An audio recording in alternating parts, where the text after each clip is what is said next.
Hvad finder vi? Ja!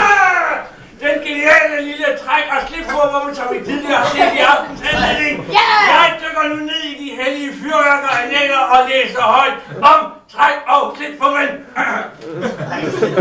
Træk og slipformen er en herlig lille stykke krudt, der kan dateres direkte tilbage til Newton.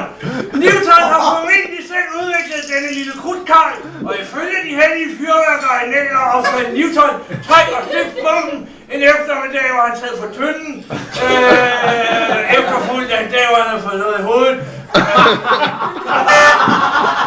Lille Cernode mand med som trækker slip, som havde sidst sin storhed under Kursk-skandalen i det russiske.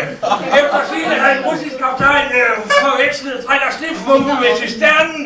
Det sidste, man hører på Kursk er: Spasibo, mine damer og herrer, her springes!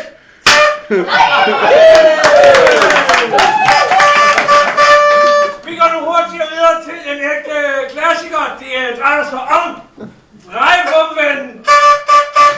Drejebomben er oprindeligt udviklet i Afghanistan tilbage i 2001.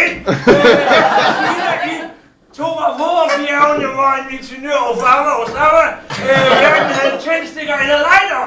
Rygterne vil nu vide, at der var en ingeniør gemt i denne Osama, og ved samme lejlighed opfandt han denne primitive, men dog ganske glimrende stykke krudt. Det drejer sig om en drejebombe, som skal monteres med ordene Shalalafat, fun, dini, med andre ord på dansk. Stik den op i det første hul under nakken på et pus. Vi drejer med Anders navn. Pus kunne ikke komme, men det kunne Rudi skænke hans fest med Rudi. Så det er muligt.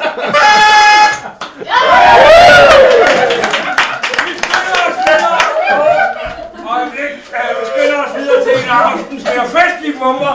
Nemlig champagnebomber. Ja, fint ser den ud, men den er fyldt med det skønneste sorte, kun specielt importeret fra Kinas vestkyst. Den grønne flaske her, gennemsigtige flaske, var efter sigende der fyrers foretrukne underholdningsmiddel. Hvad mange ikke ved er, at den umiddelbart inden russerne kom i Berlin i 45, monterede denne lille bordbombe i bunkeren, inden han med et festligt afvidersyn monterede bomben. Tidligere fyldte man champagnebomben op med fordærvede kødrester, som en slags festlig afføring af juleresterne. Men af hensyn til jeres vi og vel har vi valgt ikke at fylde kød i, men i stedet tage 2 friske dåser jakkemål. Mine damer og herrer, giv agt!